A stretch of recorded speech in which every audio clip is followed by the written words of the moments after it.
Hi everybody, and welcome to today's Star Wars comic moment.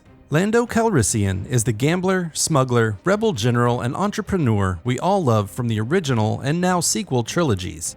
There are so many incredible Lando stories from the old school Star Wars novels and Marvel comics of the 1980s. But today, I want to take a look at a time that Lando, as usual, was looking to pay off a debt, so he took on a long-shot job to make good on it by stealing the pleasure craft of a rich Imperial.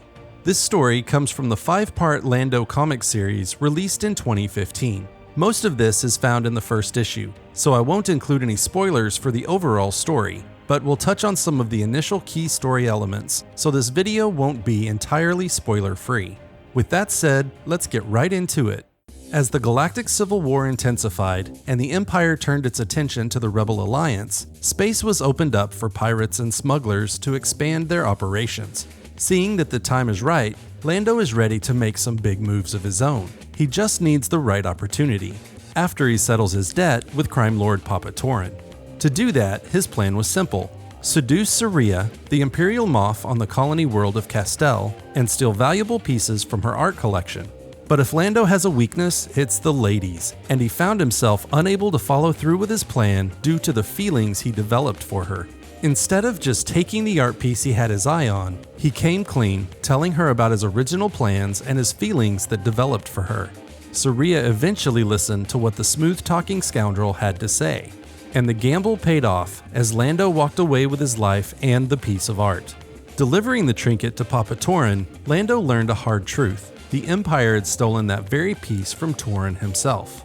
Rather than canceling his debt, as Lando expected, Torren merely credited 10% of what he was owed for his returned property. But the crime lord had an offer for Lando: one job to erase his debt and make them square. Steal a rich Imperial's pleasure craft that was in the local shipyard for a refit. Torren only required delivery of the ship, but anything on board was Lando's to keep. This was enticing to Lando because the Imperial was supposedly an avid art collector. Unable to say no, Lando took the deal and quickly put a team together. Torren's intelligence was impeccable, and they easily made their way onto the orbital shipyard, escaping with the ship. The theft, however, was quickly noticed, and the pleasure yacht's owner was contacted. Emperor Palpatine was not pleased his ship and its special cargo had been so easily stolen, and a fleet of Star Destroyers was sent to recover the craft. This series is a lot of fun, and is an adventure worthy of Lando Calrissian, so I highly recommend reading this miniseries. Let me know in the comments what you think about this one, and if there are any stories or moments you would like me to highlight in a future video. Thanks so much for watching. For another highlight Star Wars comic moment, check out this video about the time Darth Vader issued an ultimatum that Luke Skywalker had to respond to. As always, enjoy the rest of your day, and may the Force be with you.